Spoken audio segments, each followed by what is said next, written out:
guys. Nami diri karon sa gawas oh. Hi guys. Nami sa gawas. Kapit na guys. Bit-bit big baso kay rangita ra gud may kuan gyud kanang ano ba nagpakuan mi sa among una-una.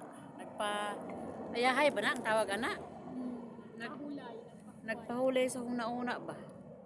Dili sang dayon. Nag-relax lang Nagpa-press sa mga utak. sa mga utak ko.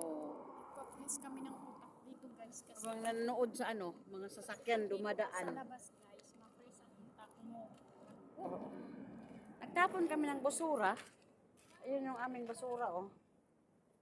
Basura namin galing sa kusina. Habang wala yung aming mga